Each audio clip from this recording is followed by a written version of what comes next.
केंद्र सरकार ने कथित तौर पर 2030 तक पेट्रोल में 30% एथेनॉल मिलाने का बड़ा लक्ष्य तय किया है।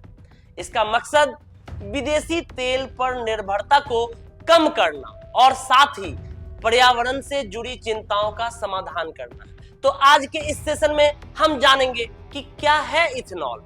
इथेनॉल एक तरह का बायोफ्यूल है, जी हाँ, जो मुख्य रूप से गन्ने की प्रोसेसिंग के दौरान बनता है। इसे पेट्रोल में मिलाकर इस्तेमाल किया जा सकता है। हैरानी की बात है, जिससे न सिर्फ फॉसिल फ्यूल पर निर्भरता घटती है बल्कि प्रदूषण भी कम होता है।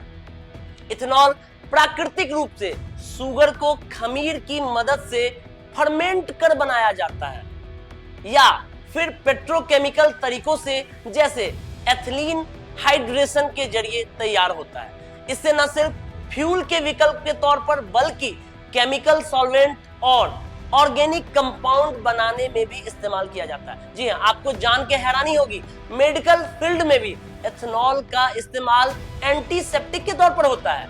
ज्यादातर वाहन निर्माता कंपनी ने अब अपने इंजन को E20 फ्यूल के अनुकूल बना दिया है। जी हाँ, तो अब आप सोच रहे होंगे कि E20 फ्यूल है क्या। E20 फ्यूल मतलब इथेनॉल 20%। जी हाँ, E20 फ्यूल का मतलब है पेट्रोल में 20% एथेनॉल मिलाया गया ईंधन। सरकार ने एथेनॉल ब्लेंडेड पेट्रोल मतलब EBP प्रोग्राम के तहत अप्रैल 2025 से ऐसे वाहनों को बाजार में उतारने का लक्ष्य तय किया है जो E20 फ्यूल पर आसानी से चल सके। यानी अब आपके जेब पर पेट्रोल का खर्च कम गिरने वाला है। हालांकि E20 फ्यूल पर गाड़ियों का माइलेज थोड़ा कम हो सकता है, लेकिन ईंधन के रूप में E20 का उपयोग दो पहिया वाहनों में कार्बन मोनोऑक्साइड उत्सर्जन को 50% और दो पहिया वाहन में 30% तक कम कर सकता है। गैर मिश्रित पेट्रोलियम की तुलना में हाइड्रोकार्बन उत्सर्जन भी कम होता है।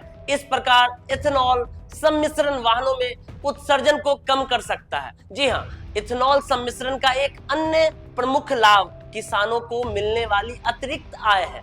इथेनॉल गन्ने और खाद्यान्न से भी प्राप्त होता है, इसलिए किसान अपने अधिशेष उत्पाद को इथेनॉल मिश्रण निर्माताओं को बेचकर अतिरिक्त आय अर्जित कर सकते हैं। तो आज का ये सेशन हमारा इथेनॉल पर था। जी हाँ, इथेनॉल को उपयोग करने की भ्रांति जो आप लोगों के मन में बसी हुई है उसको छोड़िए। यह हमारे पर्यावरण के लिए भी महत्वपूर्ण है और हमारे जेब पर पड़ने वाले खर्च के लिए भी महत्वपूर्ण है। जी हाँ, इसी के साथ इथेनॉल की EB20 जो गाड़ियां आती है आप निश्चिंत रूप से उसका उपयोग कर सकते हैं और आने वाले जितने भी गवर्नमेंट कंपटीशंस में इथेनॉल से रिलेटेड जो क्वेश्चन पूछे जाते हैं आप इसके उपयोग, लाभ और हानि को बता सकते हैं। धन्यवाद। अमितेश कुमार के साथ जुड़े रहिए हमारे करंट सेशन में ऐसे ही।